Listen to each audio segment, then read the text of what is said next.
people tell me all the time, "Oh, I enjoy your content. I watch your content for breakfast." Like whatever the case is, and that makes me feel happy. So as long as I can continue putting that daily content in people's eyes and in front of people's faces, that's enough for me.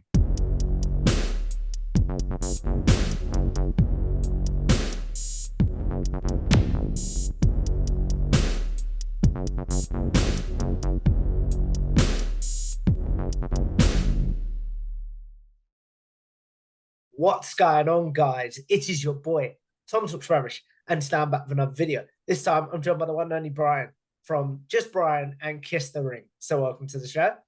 Appreciate it, man. Hope everything is well. I'm really excited to chat with you, my friend.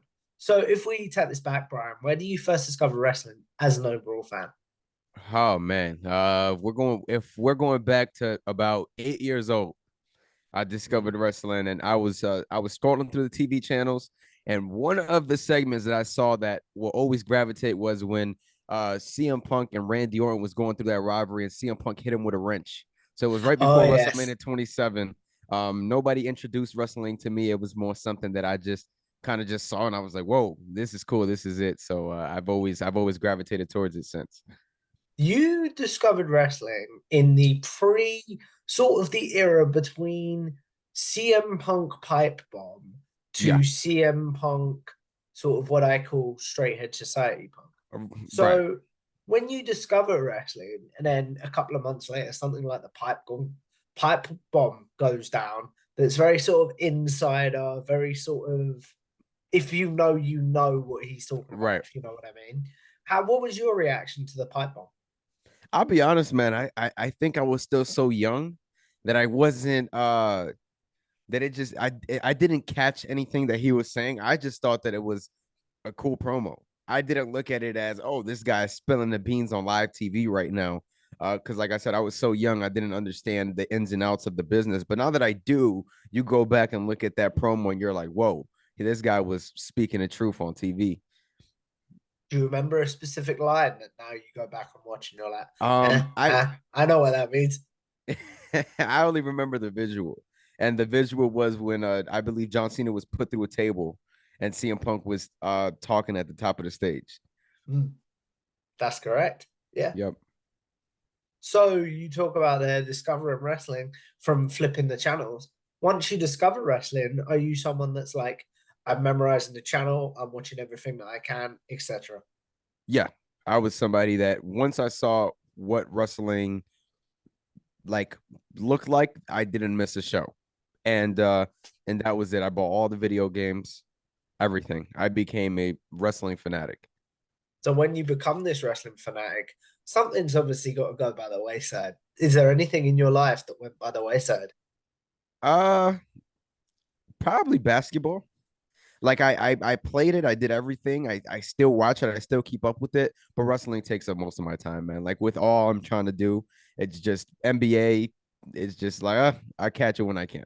But that's one of the things that definitely took uh one of those things that it's like, okay, I got to make some time for something else. So that's what it was. So when you discover wrestling and you talk about CM Punk, Randy Orton, and things like that, who were some of your guys as we record there? Who were some Oh, wrestlers you immediately gravitated towards? wrestlers I immediately gravitated towards was John Cena. That was one of them. Randy Orton was one of them as well. I did like CM Punk, but as a kid, it's like naturally you're like you don't like the heel, you know. So Randy Orton, John Cena, those two I definitely gravitated towards very, very fast. At that point in time, WrestleMania 27, The Rock came back. So as a Mm. kid, seeing The Rock on TV, that was cool too. So those three I would say are probably the biggest ones. And one of the guys that I really like the most with the Intercontinental title was Cody Rhodes. And I still remember his match against Rey Mysterio when, you know, the way that he won and everything. So they definitely had high hopes for him back then. This is this is Mask Cody Undashing, if I remember Yes, correctly, right? correct. Yep. So you bought a WrestleMania 27 there. That is Mm-hmm. something that is not lambasted by the fans, but like Oh, for sure. by the hardcore fans, it is not a memorable mania. So do Yeah. you have any moments that you what was your thoughts on it as it was your first mania?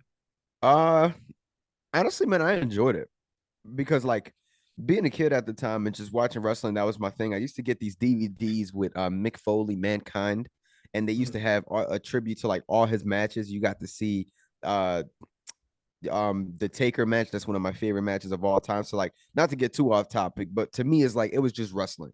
Like I didn't look at it as anything else back then. Now that I have the ins and outs, I critique things. I say, hey, I didn't like that, but back then it was just wrestling to me. I just enjoyed it. So I don't really have too many negative thoughts on 27. And Triple H versus Undertaker was a hell of a match to me as well.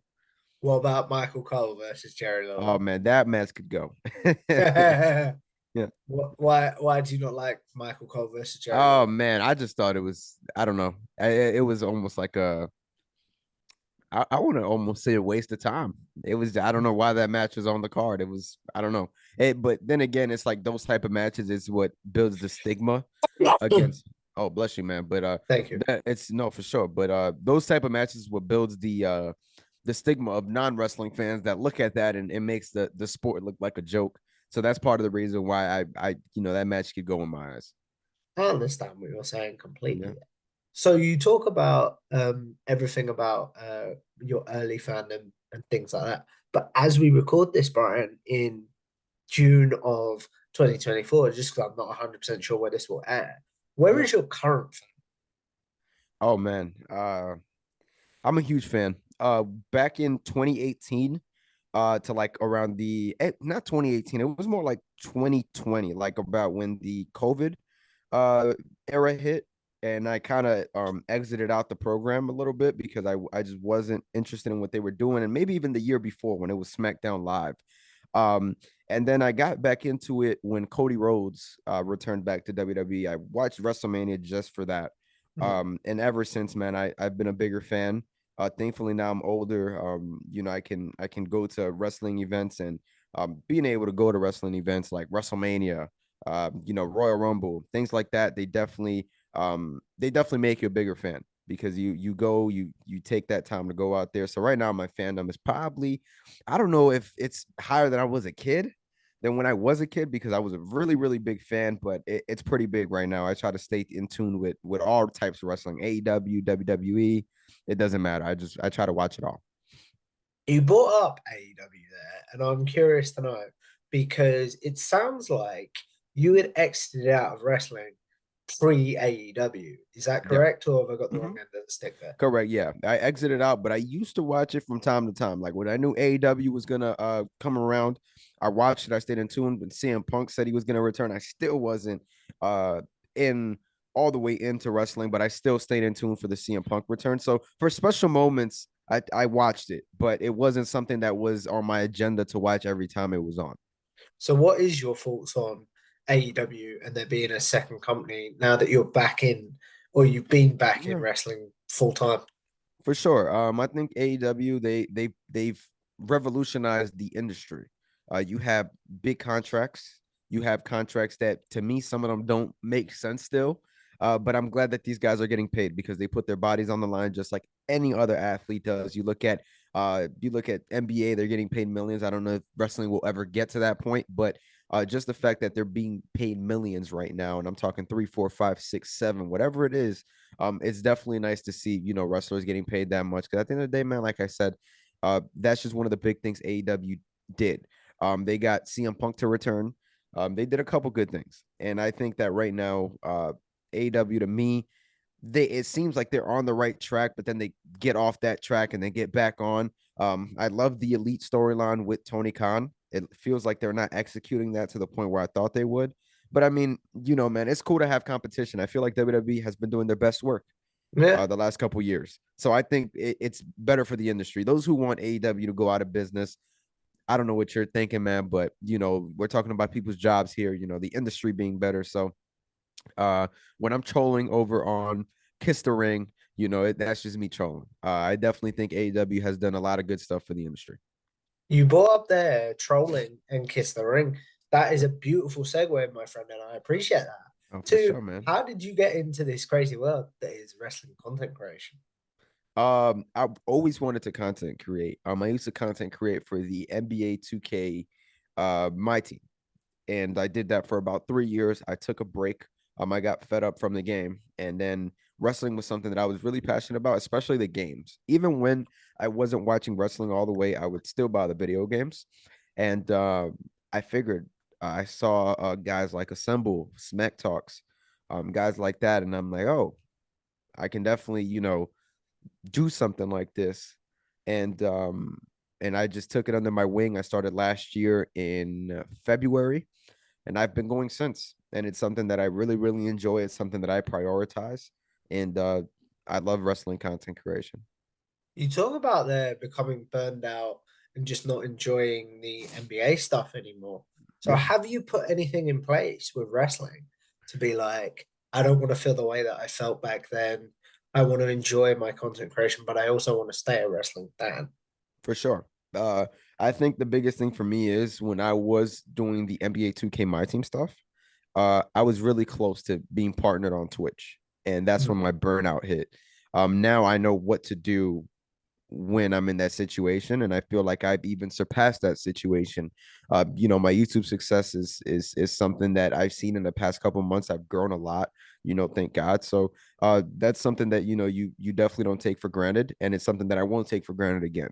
If I have to take a 1 or 2 day break to make sure I come back, healthier 2 days after, that's something that I'll do. One thing that I used to approach it as, oh, if I miss a day, um, I feel like I'm not working as hard. And even right now, I still try not to miss a day. I uploaded for 145 days straight. And Wow. yeah, and I've recently just moved. As you see, Tom, you're getting a sneak peek at the studio. This is Florida, London. correct? Yep, Florida. So yeah, man, I mean, everything it's just gone well with not trying to burn out. I think it's just having a healthy balance medium, whatever you want to call it, but as long as you figure yourself out, it'll all work itself out. Mm. So you talk about the not wanting to burn out and stuff. What would you say to Brian that was feeling the burnout and things like that, to help him avoid that back Yeah, then, maybe? I think it's keep going. um that's what I tell myself a lot of the time. Like there's times where I'm feeling like, oh man, and it's like you got to keep going, especially how bad you want. I'm somebody who dreams of work, being able to do this full time, and this is something that I really enjoy, passionate about. I'll be honest, I didn't go to school. I went to school for 2 years. I stopped, and this is something that I feel really, really passionate about. I know that I will succeed. So that is just telling myself keep going, because that's all it is. Mm. So what do you do on those days that you're like, my brain wants to content create, but my Yeah, body is like, nah, I can't do this. How do you tell yourself it'll be okay if you don't, shall yeah, we say? yeah. You So it's a little bit different, right? Because I always have those days where it's like, oh, I don't want to edit today. I want to just chill. And I look at it as the gym. If you want to be in the gym, and there's always going to be those days where you're going to wake up and you're going to say, I don't want to go, but you have to drag yourself there. And I think that's part of what I do here on YouTube. I take that same uh just response and I instill it into my YouTube career, because I do feel that you want to be able to drag yourself through those days, because once you continue doing that, it becomes easier and easier. If Mm, you take those days off that you feel like, oh, your body doesn't want to do it, then um there is no reason why. And that's the way I look at it. Like it makes me feel almost guilty, when I do that. There's those days where you're not feeling well, cool, you take a 1 2 day rest day to yourself. But if you're doing it constantly because your body doesn't feel like it, then I don't think you may want it as bad. You know what I'm saying? And I want this bad. So whenever I feel that way, I just drag through, because I look at it as the gym. You got to keep going. I understand what you're saying completely Mm, there. You talk about the gym and things like that. It sounds like the gym is a big part of your life and yeah. things like that. So what do you do to switch off as a content creator? And how do you make sure you switch off and are not constantly scrolling on social media, or like you actually switch off as a creator rather than thinking, oh, this would be a good idea for a video. This would be a good idea for a video. Yeah. So you mean like switch off, like how do I try and balance life with YouTube? Yes, exactly Okay. that. That was a better way of wording that. I do Oh, apologize. for sure, man. No worries. So for me, I try to find the balance in. playing video games. Hanging with my girlfriend, whatever I have to do to get my mind off it. There's times where I just play video games for the whole day, then I'll figure something out at the end. But I think you have to find that balance because as a creator, once you're a creator, and it's hard to turn it off. Like you may Mm, look at a video idea and you're like, okay, how can I improvise this and make it into my idea? And it happens a whole lot. You may be watching YouTube. I watch YouTube a lot. I'm an analytics guy. I like seeing what people are doing, what things you can pull from here, from there. Because at the end of the day, you got to watch your own craft to continue getting better. You just don't get better by just keep doing the same thing. You want to see what others are doing, not mm, copy them, but you can also pull from here, pull from there, pull from there. I know that there's people that watch my stuff and they may be like, okay, that's cool. They'll try it on their video. And I don't find anything wrong with that because at the end of the day, we're still all trying to find our way. yeah. Who are some of the creators that maybe you look up to and pull from? Yeah, for sure. I would say Assemble, and he's helped me out since before day one. Kenny is another guy who I look at and I love his new stuff. I love the way that he innovates. He actually puts out 6 7 different video games on his channel, which I think is super super interesting how he does it. And Yeah, no, I mean honestly, personally, like those two guys right there. Then you look at Carol, he's another guy who I talk to a lot for inspo. uh Omer, he's another guy who I know you interviewed. Omer, he's one of my Yeah. guys. Met him a couple of times already. So there you look at that and it's like, okay, and that's just what it is. You look at those guys and you start seeing what you can do differently, what can you do better. I'm always asking for advice. Assemble was a guy who I talked to a lot aside from Kenny and Omer and Kiro, and I ask him, I'm like, hey man, what do you think I can do? Because I'm a sponge. I like learning, and those guys right there, they've pushed me to incredible limits. Mm. So you brought up Kenny and Omar and your other co-host there. So that's a beautiful segue, my friend. How does Kiss the Ring start? And how do you guys start that project? So Kiss the Ring started, I don't know if I don't know if I'm allowed to talk about this, but I'm going to talk about it anyway for you, Tom. So, it started as Off the Top, and I'm sure you heard Yes. of Off the Top. We had a couple group of guys, or a couple of guys in a group, and unfortunately, that group didn't work out. Due to schedule reasons, whatever the case is. I know people have been asking, "Hey, what happened to that group?" So I'm giving you guys the insides now. And then Kenny, Kiro, and we decided to take it upon our hands to take this channel into something bigger. And shout out to them. They've been carrying the channel all week while I've been going through this transition. But Yeah, it started that way. Then it was us three, and now we're just working hard, grinding. We post a lot throughout the week. There's times that this week that Kiro and Kenny will hit me. Hey, we recorded 11 videos tonight. So I know that those guys are working hard. I just haven't had a chance to be a part of it this week. But man, listen, um, Kiss the Ring is one of the best things that happened to me as a creator. Being able to talk wrestling. I'm sure that you seen me argue with Kenny. I know you watch the content. Me and Kenny always argue. So, yeah, man, it's been fun. Kiss the Ring has definitely been a blessing, YouTube wise, and just being able to learn and ask questions from those guys. So, shout out to them. What has been your biggest, you brought up you and Kenny, might differ on wrestling occasionally, but what has been your biggest debate, for lack of a better word, you've had with Kenny Bomb on Oh Kiss the man, Ring? it's AEW and WWE. He likes to pick on me for Cody Rhodes because he knows I'm a big Cody Rhodes guy. But Yeah, I mean, Kenny and I, we always argue over anything. Sometimes it'll be the opposite way around. I may be defending the AEW roster and he'll be talking about the Attitude Era.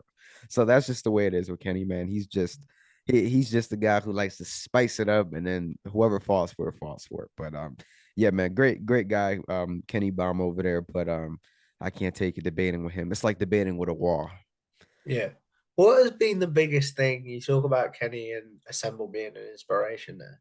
Yeah. What has been the biggest thing they've taught you as a creator? Uh, they taught me so much. Kenny, he taught me how to do thumbnails. I was paying for thumbnails before January, and then he pulled me to the side. He's like, "Hey man, I'm going to teach you how to fish." we go in Photoshop. He teaches me everything I need to know to get these thumbnails out. A lot of the things I sprinkled in myself. But he Kenny played an essential part to YouTube because as soon as I started learning how to make my own thumbnails, that's when my channel started to see an increased growth. And the reason why is because I'm somebody who focuses on news, and waiting on somebody to make that thumbnail for you isn't the right way to do that type of channel stuff. So as Mm. soon as I learned, it clicked, and I was like, okay. And every time there was something on Twitter that dropped, whatever the case is, or X now, I was thumbnail real quick, posting it on YouTube, and it was working. So shout out to Kenny for that.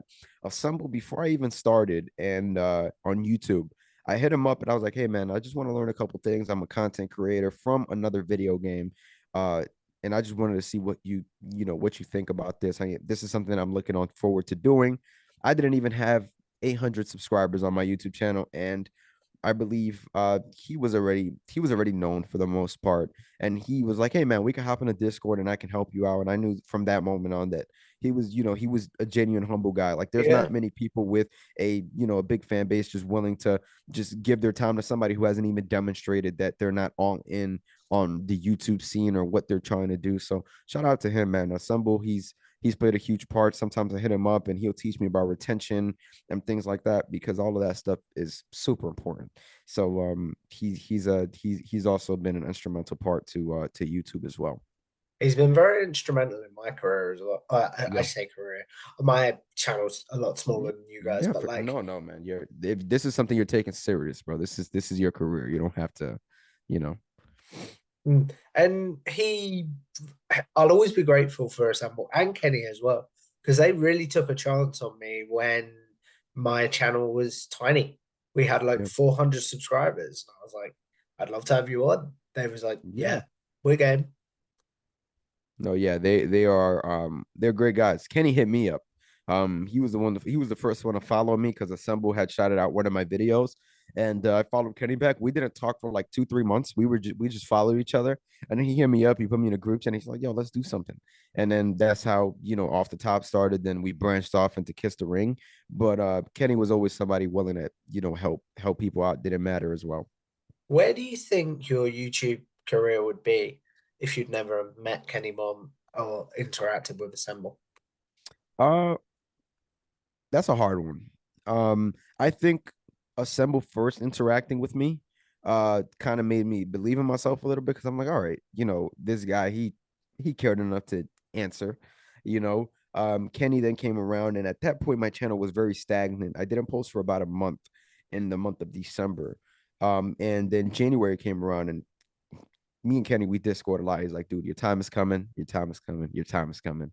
I had about 1,700 subscribers at the time, or 1,800 around that time. And he's like, your time is coming, bro. Like 2K, that's your game. It's coming. And I just stayed with that faithfully. And as the month went on, January went on, I realized, I was like, Kenny, you're right. And it just started going. And when maybe even, someone helping me out get started helped, but I don't know if I would have been at the consistent pace I would have been at without Kenny. We hold each other accountable. Mm. Sometimes I text Kenny, I'm like, bro, that video thumbnail, change that up. He tells me, yo, switch that up. And I've had a couple videos that have improved. Like he'll tell me, yo, do this, mess with the thumbnail a little bit, and it's gone up, vice versa. So he's like somebody that we hold each other accountable a lot, for sure. What is, because you seem like someone that has a good head on their shoulders, for a lack I of a better appreciate it. word, and really seems to enjoy their content and has grown as a creator. So, what is some of your biggest advice for people that want to do this in this crazy world? Oh, I always tell somebody, be yourself. And I know it sounds cliche, but don't try to come on here trying to be somebody that you're not, because people love your personality for what it is if they do gravitate to your content. And that's something that I've learned um as somebody, that does things very, very uh differently from the past. And I enjoy what I do, and I just think that you've really got to enjoy what you do to really take this to further heights. If you don't enjoy what you do and you're just doing this for money or whatever the case may be, um, you're not gonna go very far. And I think that's one of the biggest things. You're gonna work for free when you're starting. And I know some people don't like to hear that, but you're going to work for free. And you Mm, have to know in the back of your head that the investment that you're making into this will soon pay off. Because I don't know somebody who hasn't put the work in that hasn't gone anywhere. If you're not putting your 100% in, don't expect the best results. mm. You talk about there putting 100% in. What is some advice you have from people as a creative perspective of like how can they improve their videos? How can they give it 100%? Things like that. I think thumbnails go a long way. Like I think like the content is what you put in the video, but you need people to click on that video. And I think putting, whatever you can put into that thumbnail helps a lot as a creator. So the things like that, just putting 100% in, you want to go in on some of the details, what you do. Like for me, that's a big part, man. I'm somebody who takes a lot of pride in my content, maybe too much pride in my content. And that's not a bad thing. It's just sometimes I feel like, nah, this can't go up like that. I have to go and revise this or watch it again. But yeah, man, I mean, it's things like that for sure that you want to see uh fixed and things like that. That's really, really cool.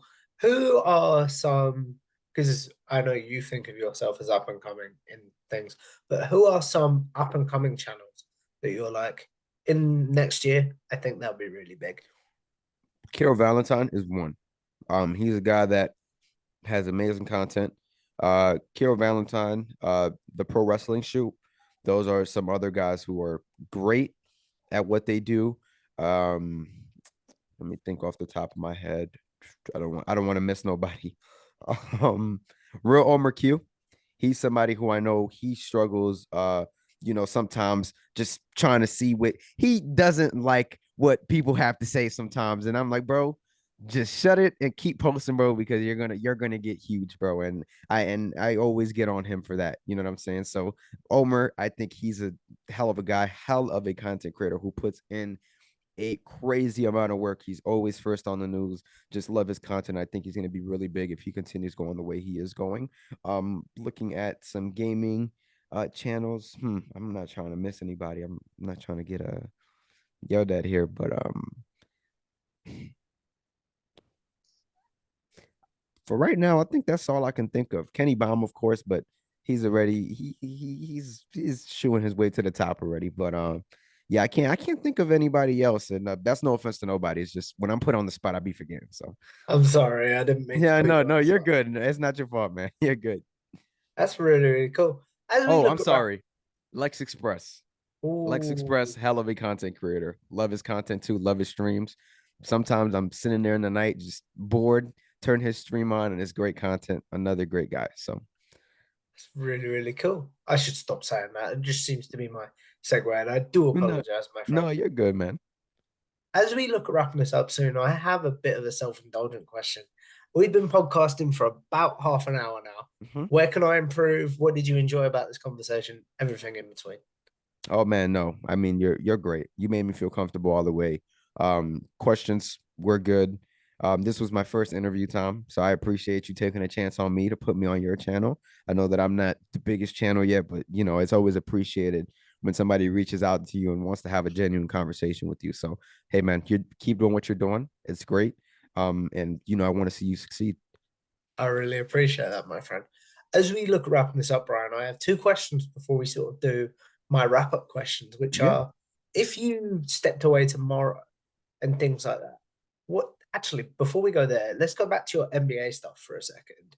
Where do you ever think about where you would be as an NBA content creator if you never gave up? Not gave up, if you never stepped away.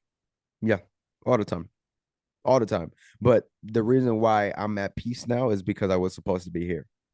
Mm. So that's the reason. I look at my channel now and I'm like, this would have never happened if I didn't take that break, go to college, see what college had to offer me, then came back, seen what this had to offer me. So for me, I would never regret anything. And I would just you learn from things like that. Before I used to regret it, like, man, if I stayed there, but no, man. I mean, you can't regret it. You take those things and you learn their lessons in life. You talk about learning those lessons in life. What is the biggest thing that being a NBA content creator taught you about being a wrestling content creator? Um, Dealing with your audience. I think that you have to be very strong minded when it comes to YouTube because you are gonna have those people that say those crazy, ridiculous things that you're like, it makes you double take, think twice, think three times, and you're like, man, what's going on here? And you got to make sure that you have thick skin. And the 2K community or the NBA 2K community, boy, they taught me that. So They are I'm thankful. Yeah. brutal. Oh, super brutal. So I'm glad that I took that from that community and I take it here. When somebody tells me something, it's like feel whatever way you want to feel, man. It's cool. It's whatever. You don't have to be here. You don't have to watch the content. I appreciate the watch. I appreciate the view. But at the end of the day, if you have something negative to say, hey, man, take that energy elsewhere. And that was my biggest lesson learned coming from over there. You talk about sort of telling people to take their energy elsewhere. How do you deal if maybe you get a negative comment on your videos now? Oh, I'll hide you. It's very Really? simple. Yeah. If you say something outlandish, and I'm talking about outlandish to a point where I'm like, okay, I'll just hide you. You just never have to speak on this channel again. If somebody says something negative about the video, hey, you can, this, that, I'll reply to them, give them a little bit of a, you know, pushback. Sass? Yeah, but if somebody says something outlandish, cursing or racist or whatever the case is, you just never have to be in this channel again. And that's just the way I feel about it. So I hide you. That's really, really cool. As we look at wrapping this up, Brian, because I do want to be respectful of your time, No, you're two good, man. questions I have are if you did step away from wrestling content creation, would you view your channel as a success? And second of all, what would you want your legacy as a creator to be? If I stepped away right now, no, it would be a failure. And that's because when I stepped in, I've always said I wanted to hit 100,000. I really want the plaque and I really want the success and I'm willing to put anything into it. So if I do walk away from YouTube without that, then to me it's a failure. And after I'm done with this is all said and done, if for my legacy, I just want it to be, hey, that guy was himself and he hurt people out. There's people that hit me up all the time and they're like, hey, what do you think I can do? What are your recommendations? And I'm just like, be yourself. And I'm always gonna die on that hill. Be yourself because you don't have to. Because when you look like you're trying hard to be somebody else, people don't gravitate to your content. And I think that's been my biggest thing with this. People tell me all the time, "Oh, I enjoy your content. I watch your content for breakfast." Like whatever the case is. And that makes me feel happy. So as long as I can continue putting that daily content in people's eyes and in front of people's faces, that's enough for me. What does it mean to you to have a community that's loyal and maybe you see the same faces popping up on videos and things like that? Um, it means a lot. The fact that people take their time to, I try to post every day. So the fact that people take their time to watch every day, comment, hey, hope you're doing well, whatever the case is, it means a lot. Because at the end of the day, whether you're watching for 3 minutes, 5 minutes, 8 minutes, you're still taking time out of your day to go and watch me. And that's all I could ever ask for as a creator. If you find my content that interesting, that you feel need to watch it every day and see what I'm talking about, then that's all that matters to me. And I will always appreciate that. And thank you, to the community that I'm building, slowly but surely, it's gonna come along. So I do appreciate you guys. That's really, really cool. And a beautiful way to end this, if I'm honest, Brian. But as we do, we are going to do a segment that is a staple on this channel called Generic Wrestling Questions. Those of you that have seen my interviews before will know as well I'll ask Brian his favourite match, favourite pay-per-view card, such as Double or Nothing 2019, favourite wrestler's entrance team, favourite tag team, and favourite wrestler. Basically, the questions I assume Brian might be asked on social media or in his YouTube comments. So now he'll have a place to be like, guys, I have answered this. Please go watch this. So, what's your favorite match of all time? Match of all time. Hmm. I'm not gonna lie. It's so cliche. But Cody Rhodes and Roman Reigns at WrestleMania 40 or Mm. WrestleMania, yeah, it was WrestleMania 40. I was able to witness that, and it was a spectacle to me, and it was a moment that I wanted so bad. And nonetheless, it wasn't a bad match. You Roman Reigns and Cody Rhodes have incredible chemistry. So to me, though, that match is probably my favorite match of all time, simply because of how emotionally invested I was into it. So Mm, I can't remember the last time I was so emotionally invested into a match. So that for sure is number one to me. Like I said, I know it's cliche to a lot of people because they're like, there's no way. But for me, just how emotionally invested they had me, 100% Cody and Roman at WrestleMania 40. What about your favorite pay-per-view card? Favorite pay-per-view card? Good question, Tom. Now you making me think. Favorite pay-per-view card. Mm, mm, mm, mm.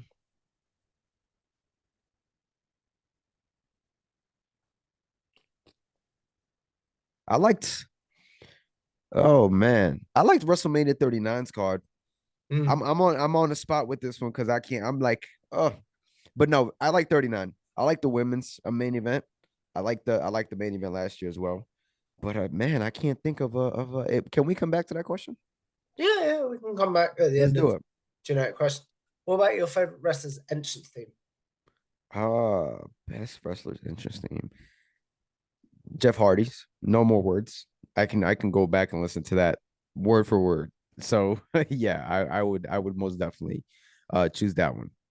What about your favorite tag team? The Usos. Hmm. For sure the Usos. Why do they speak to you as a fan? I just like the swagger. It like I'm always somebody who got a little swagger to their step, and just seeing them being able to bring that into wrestling and do it correctly. It's just, hey man, I mean they're to me the greatest tag team of all time. I know a lot of people say the Bucks, but the Usos they've done a lot. Hmm. And then finally, the biggest generic question, in my opinion, Brian, who's your favorite overall wrestler? Cody Rhodes, Hmm. as you can see in the back, man, it's good. Can't speak it louder, but yeah, man, Cody Rhodes is he's he's the reason why I'm so into wrestling today. I'll say it like that. That's So very, very cool. Have we yeah, got a favorite pay-per-view as we wrap this up? I'll probably go with I like WrestleMania 30. Hmm. The whole Daniel Bryan thing that was cool. I liked it. Hmm. What was your thoughts on the streak ending? What was say it again?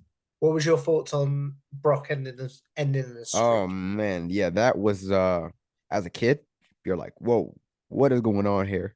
But personally, I loved it.